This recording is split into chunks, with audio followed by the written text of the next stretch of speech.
Good afternoon, my friends. Good afternoon, everyone. I want to get straight to the point. The disorder we have seen on our streets in the past 2 weeks is completely unacceptable. Every single perpetrator and instigator must be investigated, prosecuted, and severely punished. And as a country, we have some serious soul-searching ahead of us. It'd be easy to take solace, as we so often do at moments like these, in the small acts of kindness, of service and humanity, amid the anger, pain and destruction. The people who ran towards danger to shield those innocent little girls who were attacked by a knifeman. The courageous police officers who stood firm against the malicious mob, against the thugs and rioters. The volunteers who picked up the pieces, swept streets, and quite literally mended fences and walls.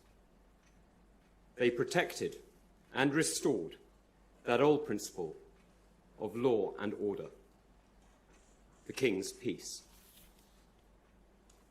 It's true that all those people deserve our gratitude and respect. And of course they do represent the best of us.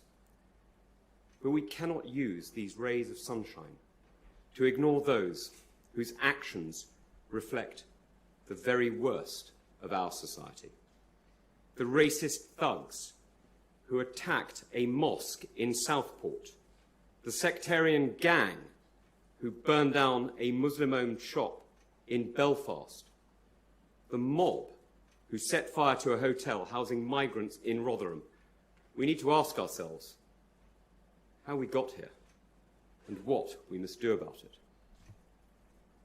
Too often over the last 2 decades or more, we have avoided being brutally honest about the underlying social unrest across society, preferring instead the warmth and false comfort of denial and complacency. Bombs have been detonated and we've moved on. Attempted terror attacks have gone without much comment. Wicked and violent crimes have taken place with little said or done. In May, a 9-year-old girl was shot in a drive-by attack in London. 2 weeks later, 3 little girls, aged 6, 7 and 9, roughly the age of my own children, were stabbed to death as they danced to Taylor Swift in Southport. The denial has taken many forms, from displacement to forgetfulness. My friend, Sir David Amess, was murdered nearly 3 years ago by a fanatical Islamist, and instead we found ourselves, for no related reason, debating online civility. And then, 4 years ago, 3 gay men were murdered in an unprovoked attack in a park in Reading. We were told that we would debate what happened and why after the trial. By the time the attacker was in prison, the country had moved on, and of course, we never did have that conversation. Sometimes the problem is partisanship. Those who should know better are blinded by politics and fail to respect the hard-won British right of equality before the law. After the attack on those little girls in Southport, Nigel Farage claimed the truth is being withheld from us. Later, he justified amplifying this false information by saying he had believed influencers like Andrew Tate and chose to condemn the breakdown of law and order preceding the riots, but not the riots themselves. Now, I want to be clear. This is not leadership. It is deeply irresponsible and dangerous. Later, when gangs of masked men gathered in Birmingham brandishing weapons and, live on camera, threatened female journalists and attempted to slash the tyres of broadcast vans, Jess Phillips, a Home Office minister, chose to justify their behaviour instead of condemning it. Because these were not far-right hooligans, but young Muslim men. One man attacked by these vigilantes ended up in hospital. This was a failure of leadership just as surely as that of Nigel Farage. And it is not the only failure of leadership by Keir Starmer's government over these last 2 weeks. Today, I want to talk about the future of our police and criminal justice system and the problems we face with violence, extremism, and social trust. This isn't about the state. This is about who we are as a society. But first, I want to consider the issue of leadership. This has been the government's first real test, and the Prime Minister fell short. When we needed a strong government, we got a party in the mindset of opposition. We needed a leader. We got a lawyer waiting for the case to reach court. These are early days for the government, and government isn't easy, but government isn't a game either. It is more than press releases and retweets, and you can't be wise with hindsight, something Labour mastered in opposition. You have to be determined and aware throughout. You have to be ready to do the job from day one. Public order is too precious, too essential to all of us to be taken for granted. I have personally seen the cost of failure too often around the world and know that we simply cannot afford to allow chaos to grow. But peace and order does not come about spontaneously. It's made possible by the rule of law, reliable justice, and the willingness to use force where necessary. It rests upon intangible assets, social trust, reciprocity, respect for the fairness of the law, and the knowledge that we all have a stake in our shared security. As Conservatives, we understand that order is not the product of freedom, rather our freedom depends on order. None of us are bystanders. We don't have that luxury. Once lost, public order can be difficult to regain, and social unrest can rear its head, which is why the police response to disorder must always be swift and determined. For officers on the street, policing a violent crowd is a dangerous job. We sometimes hear of the need to go softly and to make arrests later. But visible lawlessness is radicalising. It encourages others to join in and to commit crime. This was a problem that really... We're going to pause there on that speech by Conservative hopeful Tom Tugendhat. We're going to get the reflections from our political correspondent, Matthew Thompson. So, Tom Tugendhat there reflecting on crime across the UK in recent days and weeks. Matthew. Yes, indeed. And look, it was billed by his team to us in pre-release remarks yesterday as a significant speech. I have to say, as of yet, I don't quite see the significant part, but to be fair to him, he's still got a rather long way to go.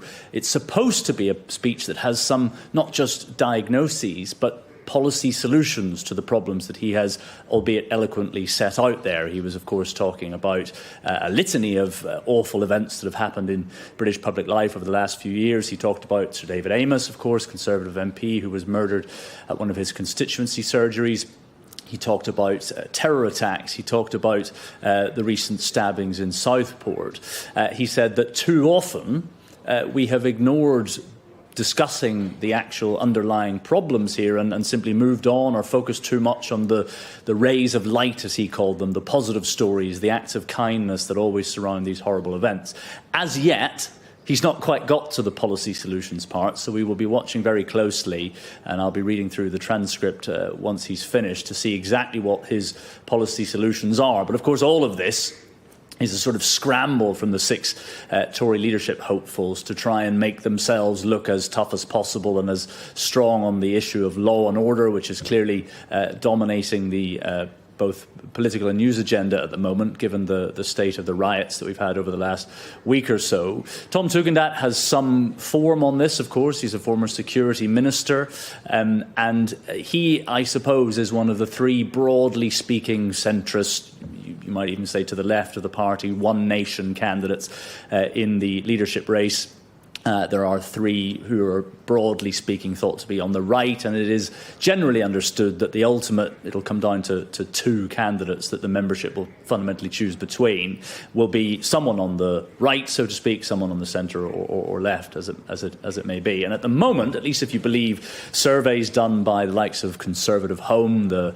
Tory Bible, that has a membership panel that it routinely surveys on questions of Tory membership, Tom Tugendhat is 3rd after Robert Jenrick and Kemi Badenoch, but he's ahead in the sort of One Nation left-wing members of the leadership race. He's ahead of his closest rival, James Cleverly, and those 2 are probably thought to be the likeliest to represent that wing of the party. This is really his first big public speech. Only Robert Jenrick, really, of the candidates actually had an official campaign launch. So it will be key for the membership to see him, for the MPs to see what he has to say. But ultimately, as I said at the beginning, whether or not this speech can be deemed significant will ultimately, I suppose, come down to whether he has anything to say in concrete policy terms rather than just eloquent denunciations of the things that we all don't want to see happening in our society.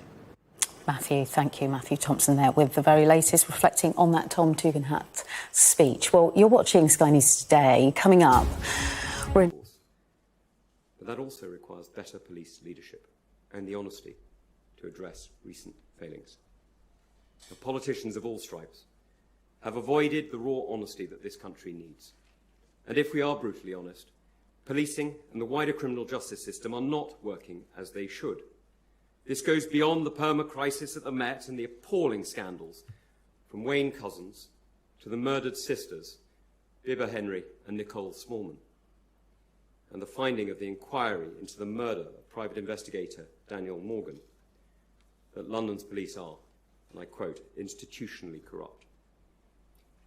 Claiming there is 2-tier policing, some critics of the police have compared the recent riots with the anti-Israel marches in London, or the direct action by Just Stop Oil. But that's not quite right. There is a difference between public protests in which a minority turned violent and disorder started deliberately by those intent on violence. There is a difference between blocking a road, even if that's a dangerous and selfish criminal act, and plotting to burn down shops, mosques and hotels, or carrying weapons on the streets. The right comparison for these riots is with 2011. Then, the police were robust, and the judges, quite rightly, very tough. And yet, there is something to criticise.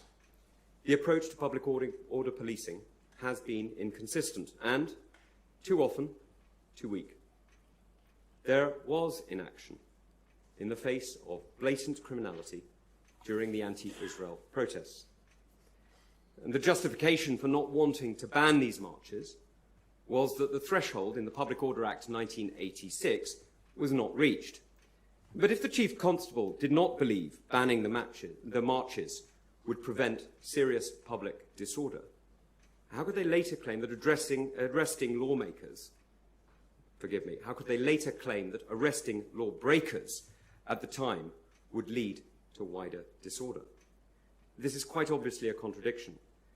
Last week, we saw a senior officer from West Midlands Police explain that officers had been absent during violence by young Muslim men because they had discussed their plans with, I quote, community leaders to understand the style of policing we needed to deliver. Now, criminal acts committed during protests, whether by Extinction Rebellion, Just Stop Oil, or the Palestine Solidarity Campaign, were not stopped with police seeming to stand aside by the wayside. And in Birmingham, police deferred to so-called community leaders while pubs and cars were attacked, windows broken and citizens intimidated. This is not, as the police oath requires, policing without fear or favour. No police officer should ever tolerate the presence of a militia, no matter what the provocation or the cause they claim. The intrusion of politics, the politics of protest, or the politics of the self-appointed community leaders into policing must simply end. We need a new programme of police reform to make sure that it does the institutions of policing should be reviewed and reformed, including the College of Policing and the National Police Chiefs Council. The culture of police leadership, how leaders are recruited, trained and rewarded, must change. The structure of policing, not least the Met's confused mix of national and local responsibilities, and its reporting to the Mayor and the Home Secretary, with each blaming the other, must also change. Removing counter-terrorism policing from the Met to create a new national security police force whose focus is not just counter-terror, but also state threats, would be one way of doing so.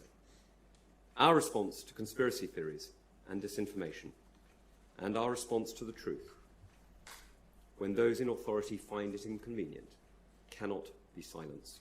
The antidote to conspiracy is transparency, and transparency is vital to knowledge.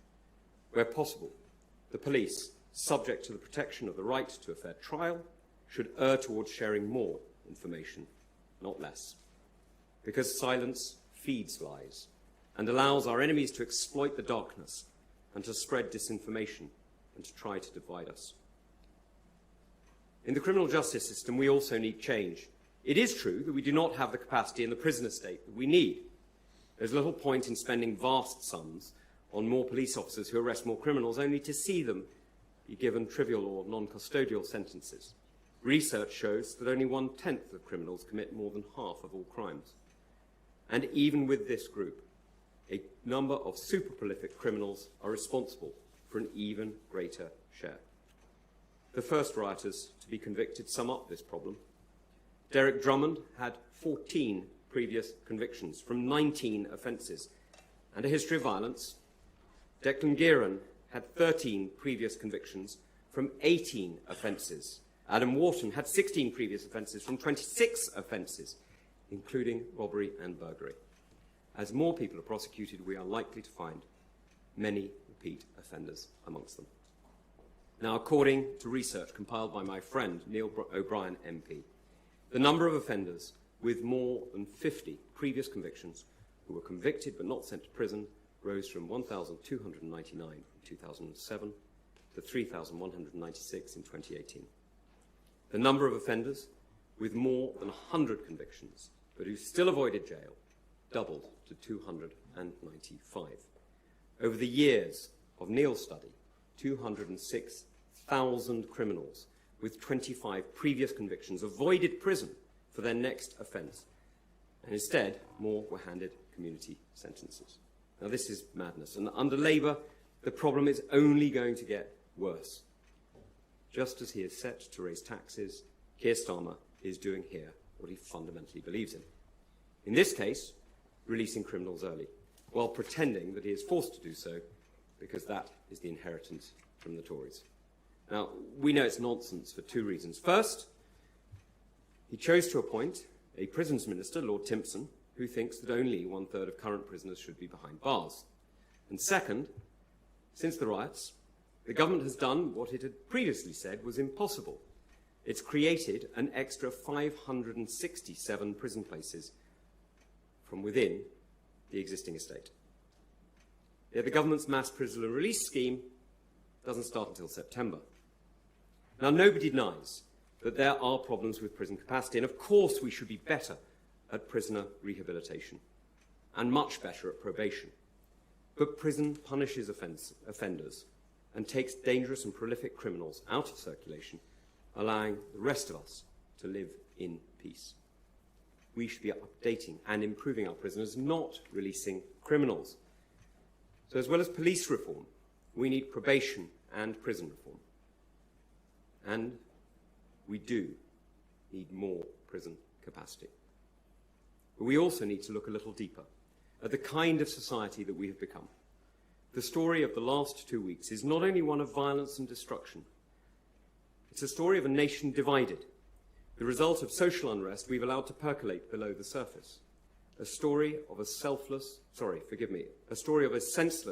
horrific crime against innocent children, of people quick to believe baseless claims that a perpetrator was an illegal immigrant and a Muslim, of people taking to the streets and targeting innocents on the basis of their race and their religion, of thugs so wrapped up in the thrill of destruction that they attacked their own neighbourhoods, of vigilantes forming groups and attacking innocent people themselves, of police officers openly admitting that they defer to unelected, unaccountable community leaders, and politicians of right and left picking and choosing who they condemn instead of upholding the rule of law. Sadly, this is not the first warning sign. We can go back to the riots in northern English towns in 2001 and read the Cantle report that followed. We can read the Casey report of 2016 and find the same conclusions. Cantle argued separate educational arrangements, community and voluntary bodies, employment, places of worship, language, social and cultural networks means that many communities operate on the basis of a series of parallel lives. Casey found discrimination and disadvantage, feeding a sense of grievance and unfairness, isolating communities from modern British society. She also found high levels of social and economic isolation in some places and cultural and religious practices that hold citizens back and run contrary to British values and sometimes to our laws. We could commission another report following these riots. We already know what it would find. Now, I'll address the economic challenges another time, but for now let me say that too many people live in communities shorn of civic pride and social capital. Too many have lost their sense of self as they are denied opportunity and purpose in their lives. Many people are told, in effect, that they are not needed, that they have too little to contribute. They are parked on benefits and forgotten. And social trust is collapsing. Instead of trying to build a sense of national unity under one civic identity, through a common culture, solidarity, and a shared understanding of the obligations, not just the rights of citizenship, we have, for decades, pursued the opposite, promoting difference between communities instead of shared values and shared beliefs. In recent years, we've seen this policy turbocharged. We've seen equality of opportunity give way to critical race theory, while the root causes of inequalities go ignored. Activist groups warp the language of inclusion to get what they want. Universities indulge in ideologies of grievance instead of transmitting knowledge. Schools, museums and galleries apologise for our country's history instead of objectively explaining it and, yes, celebrating it. We have seen interethnic tensions and violence in Liverpool 2 weeks ago, in Leicester 2 years ago, and in other towns and cities before and since. We have seen sectarianism in our elections and even in the House of Commons. After years of militant identity politics, much of it imported, we have seen the politicisation of race by extremists and thugs. The right response to this cannot be more of the same. Yet we've already seen more than enough from Labour to know that that is exactly what we're going to get. Ministers are promising a legal definition of Islamophobia, creating a blasphemy law for one faith when anti-Muslim hatred is already a crime. This will undermine free speech, afford special protections uniquely to the beliefs of one religion, and protect extremists from scrutiny and investigation. And we can already see that activists on the left are trying to use the riots to silence those with mainstream concerns about immigration. We need a government that unites, not divides, that recognises that all citizens are equal and represented by the structures of our democracy, not by sectarian affiliations or self-appointed community leaders. We need patriotism and purpose, the patriotism that sees us all part of one nation, and the purpose of seeing the goal of our shared prosperity and security. And we need to end the culture of denial, the tendency to move hurriedly on from acts of extreme violence to obfuscate about the identities and motives of the perpetrators, and to take comfort in the mantra of diversity. The truth is, diversity can bring many great advantages, but it also brings many great challenges that need to be successfully navigated. Denial creates a vacuum in which extremists of all kinds and claiming to represent different ethnic and religious identities can divide us. So the mission must be for those of us in the mainstream to lead, to tell the truth about the scale of the challenges, to admit that too many people live without opportunity, purpose or hope, to admit that too many of our towns and cities are divided, to admit that the politics of sectarianism, the emphasis on what sets us apart rather than what brings us together, has failed, and to accept that unless we do this differently, things will not get better and could yet get much worse. But this is not a counsel of despair. If we're honest with ourselves, the solutions will follow the reform of our police and criminal justice system, the renewal and, in some cases, replacement of our national institutions, the restoration of pride in our community and our country, its history and its culture, the rejection of militant identity politics in all its forms, the construction of a new economic model, and the promise of a new social contract, in which we understand our obligations as well as our rights, and we all have the respect and the self-respect that comes with fending for ourselves, providing for our families, and contributing to our common life together. It will take honesty, and it will take courage, and it will take leadership. But of course it can be done, because what needs to be done in the national interest must be done. And because this is Britain, my country, your country, the greatest country on earth. Thank you very much.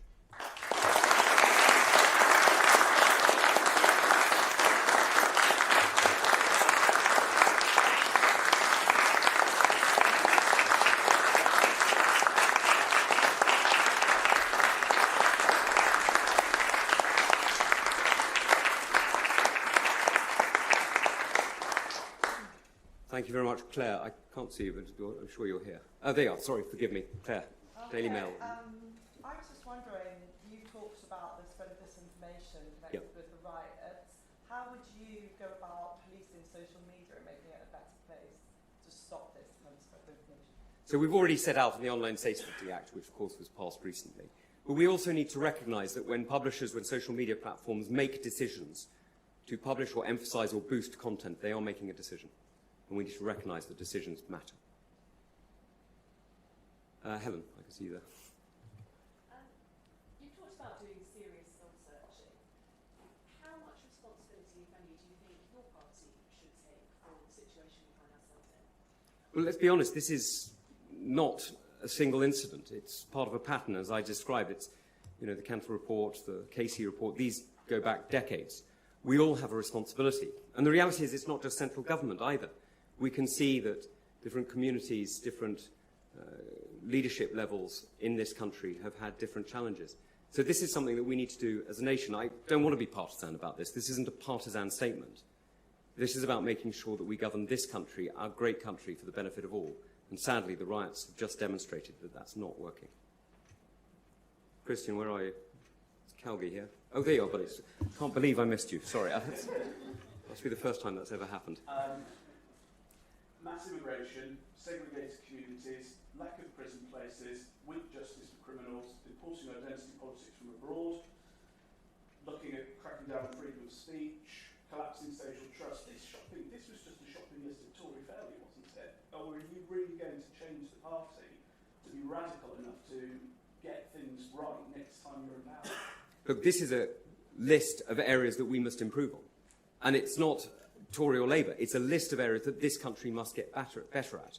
And this is not just, as I say, this is not just about central government. This is about operational leadership of police officers at every level. This is about the leadership that we see in the devolved administrations and in devolved mayoralties and areas like that over the coming years. We need to actually focus on what we're talking about here. Focus on the areas that divide us. Focus on the sectarian politics that have separated us. Because we know, we've seen, I'm afraid, that you can import, if you like, you can import division, you can import ideas of separateness, or you can remember who you are. One of the great things about this country, one of the things I love about this country, is we don't qualify Britishness. We're not like some countries where you're a hyphenated nation. You're just British, and we should be deeply proud of that. Tomorrow.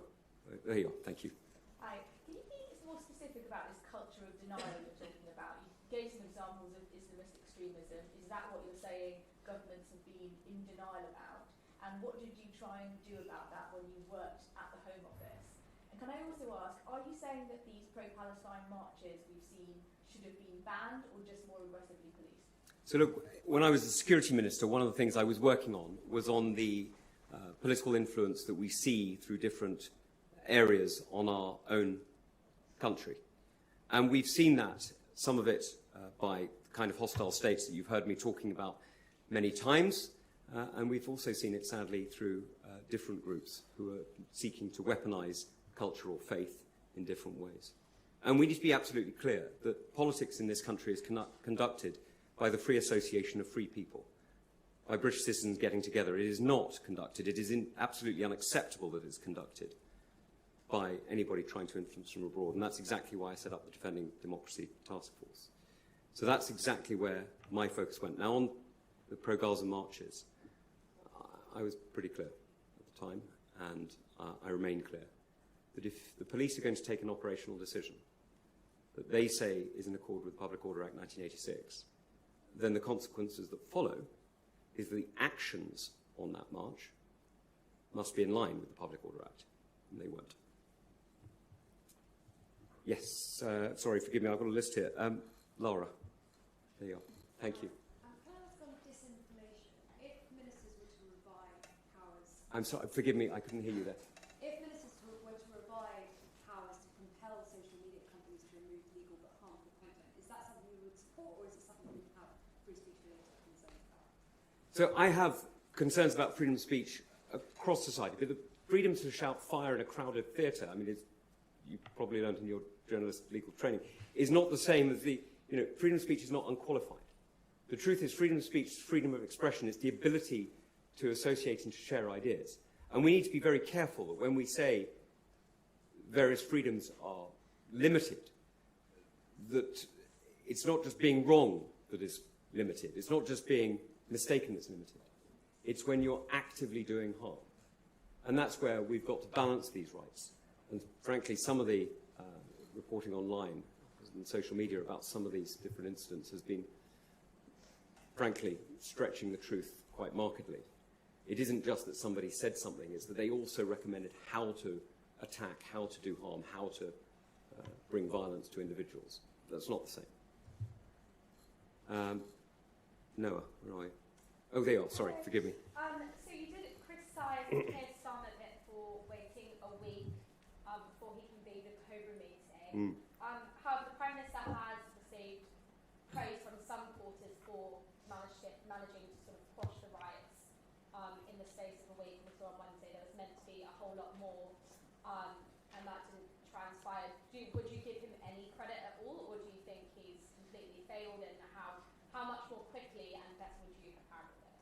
So look, I think the example is one that Keir Starmer should have known very well. He was, after all, Director of Public Prosecutions in 2011. He was actually there. And David Cameron immediately called Cobra, did so every day, and made sure the police had the resources. I think, I may have not quite got the numbers wrong, but I think it was 16,000 officers he put on the streets. And those riots stopped within a week. These riots went on longer and they were less serious. He could have gripped it. He chose not to use the institutions of the state and still to run as though he was in opposition. That's not how government works. Nick, where are you? Oh, there you are. Sorry. You mentioned on the marches that you had to instruct the police when you were a minister to go in and make arrests on the day. Sorry, ministers can't instruct officers to make arrests. Encourage, shall I say. Yeah. I just wondered, do you think that police have effectively become too frightened to intervene in some of these events, and why do you think that's the case? So look, this is the point I was setting out in the speech. It's the politics that have intervened in protest. And it's not just the politics, as in partisan politics, that we see in Westminster, but it's the politics of having community leaders or feeling that other areas are able to be dealt with later. And that's why I was clear time and again with senior police officers. And let me be quite clear, I have nothing but praise for the individual officers on the ground who show remarkable courage whenever there's protest and whenever there's unrest. I mean, it's extraordinary courage to go into the street and seek to keep us all safe. But in senior officers who did not take the decision to carry out arrests on the day, And what I point to here is the incoherence of that decision. If the protests can go ahead under the Public Order Act, then so can the arrests. Chris. Questions. Would you allow Nigel Farage into your party? You've been talking in the past. Wants to join. You said too many people live in communities shorn of pride. Shouldn't you say sorry after 14 years in power as your party? And just finally, 3 in 5 voters don't care who becomes leader of your party. Does that worry you? So, first of all, this is a speech about some rather important events that have happened in our country over the last few days. It's not about our party. I'm very happy to answer the 2 questions that you asked about that, which is no, and we need to rebuild trust, and that's why I'm standing, but we'll move on from that. The real question that you asked... No on Farage. Sorry? No on Farage. Yeah. The real question, or rather the question you sandwiched in order to get the other 2 in, let's be honest, was about how do we handle this, right? And we need to make sure that what we're doing is we are changing the way that we look at policing across the UK, but also we look at the way that we treat the economy. And this is why I was so supportive of the Levelling Up agenda. This is why I was so supportive of investment. Because if you look at these communities, if you look at these towns, you can see time and again that the level of joblessness in these communities has either flatlined or in some cases increased. That the level of personal GDP increase has been 0, and in fact, in some cases, negative. And so what we're seeing is a pattern of civic and economic failure, not over a few years, but actually over many generations in some cases. And that's something that we've got to get right. Claudia. Oh, there you are. Thank you. So you've chosen to give this speech today when the riots are already over, instead of offering your input about what you say Starmer should have been doing when you say he should have been doing it. If you want to be leader of the opposition, and you say Starmer should have responded to the riots faster, should you not be faster in holding the government to account? So, first of all, I did comment at the time online, but I'm giving this speech now because we actually have the time to reflect.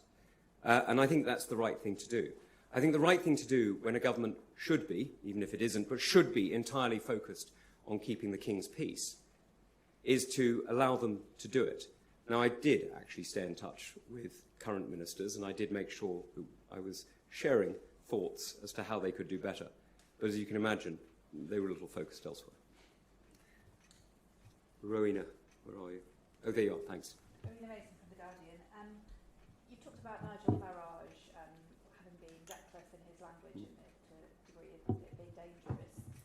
Do you think that Elon Musk showed the same degree of recklessness and inflaming political tensions in the UK when he said that civil war is inevitable and spreading conspiracy theories?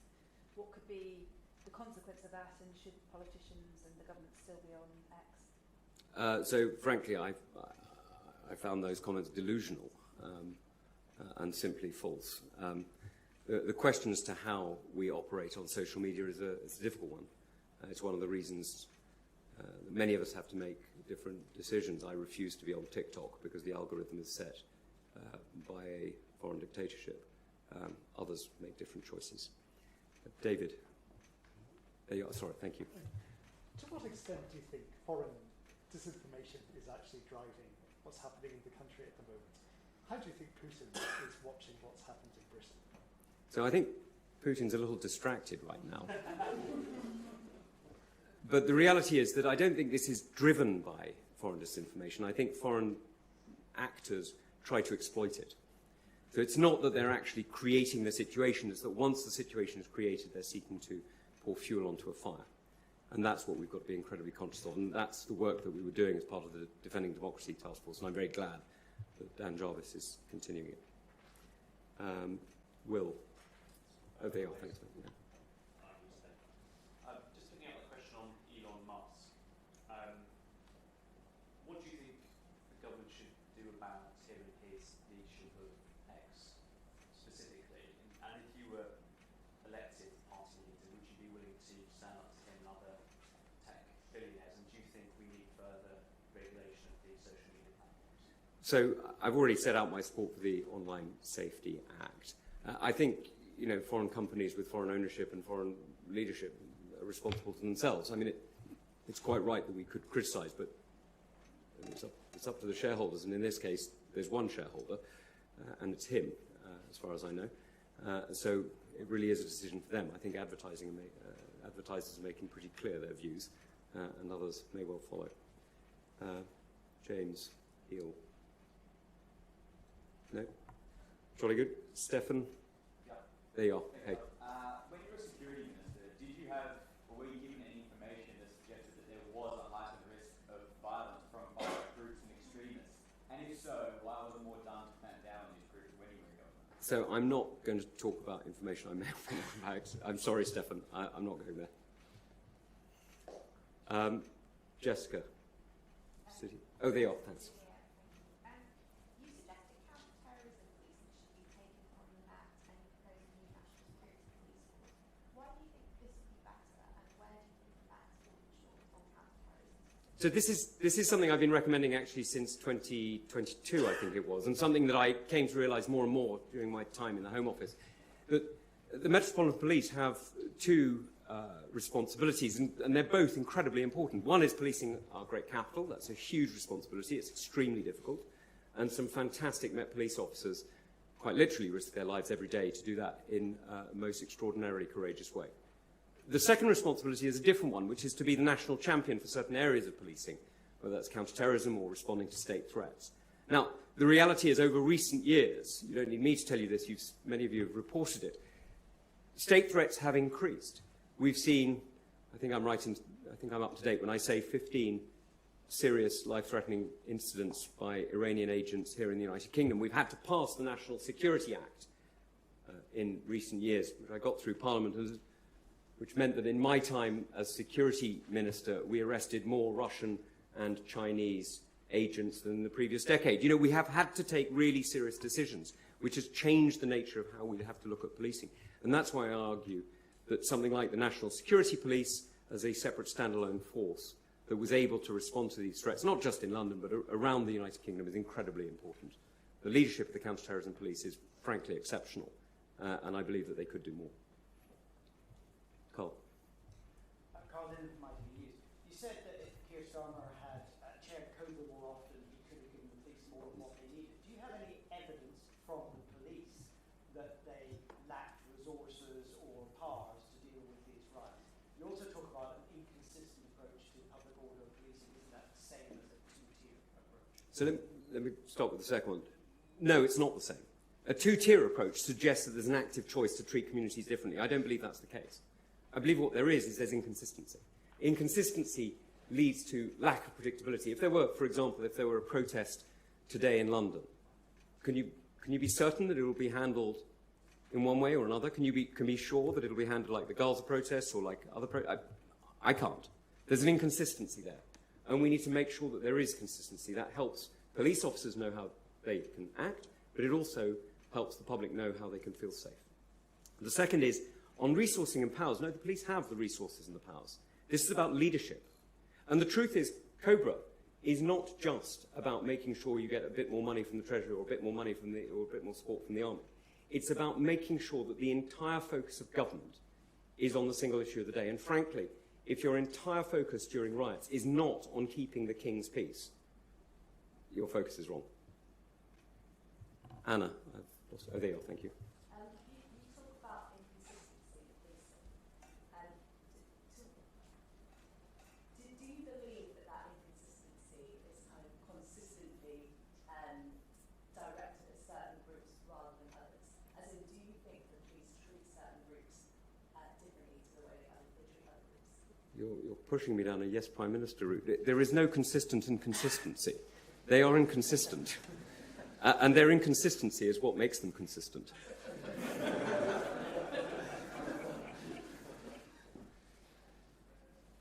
Are there any other questions? Henry, sorry. Two questions, but they are both on topic. First, in 2016, the government in the Right Damages Act recommitted to the principle that the police should be financially liable for damage caused That's right. during riots. However, the police can get around this liability by not referring to disorder as riots. How, after 8 years in government, was that loophole not caught, and what would you do about it? Second, on your idea of a new national security police, we are having a speech as a response to public order, and yet you've only mentioned counter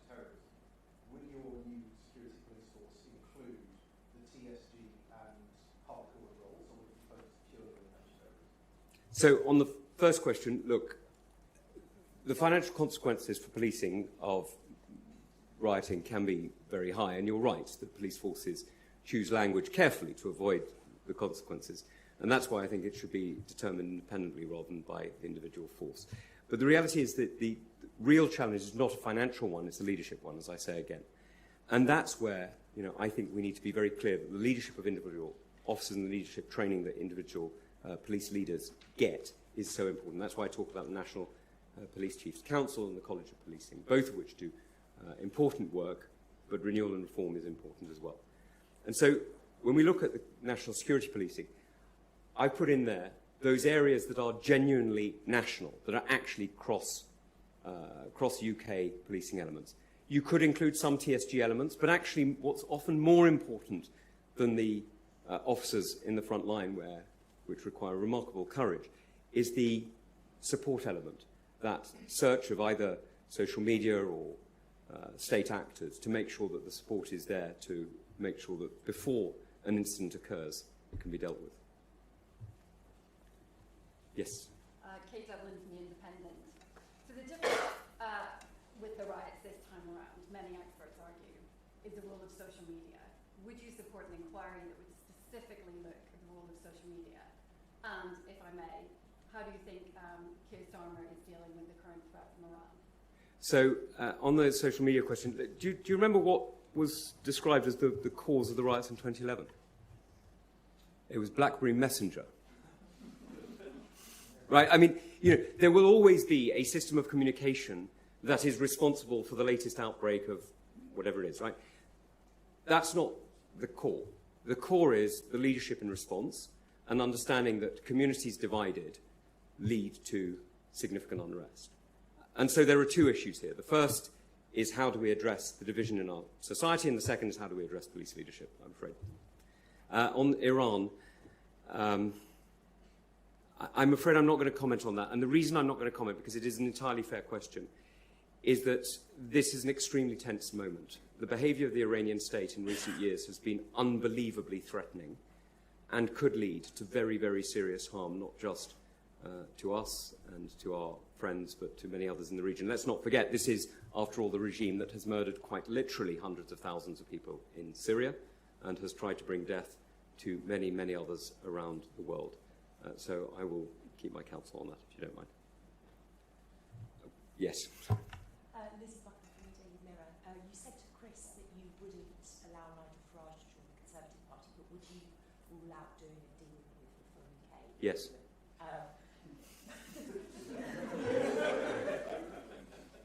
Thank you, Tom. You talked about a culture of denial. One of the elements of the attacks in Southport, which led to the riots and the violence. Forgive me, my hearing isn't. Sorry, you talked about a culture of denial, and one of the elements of the attacks in Southport was that it was violence against Absolutely. girls. We've seen stabbing of a 11-year-old girl and her mother in London just yesterday. How do you address this? Yeah, look, I don't know how many of you were watching the TV and the various social media in the last day or two, but there was a photo of one of the children who was murdered, and it was quite clearly her first Holy Communion photo. My daughter's 7 and is going to do her first Holy Communion, well, I hope, this year. It was absolutely heartbreaking to see it. It's one of the most painful images that I think any of us have seen, and anybody who's a parent, anybody who's got nephews, nieces, will understand that it's just agonizing. And the horror for those people and for that family, I can't imagine it. And I was incredibly impressed by the leadership in Southport, actually. Councillor Thomas de Freitas got all the political parties together in what I have to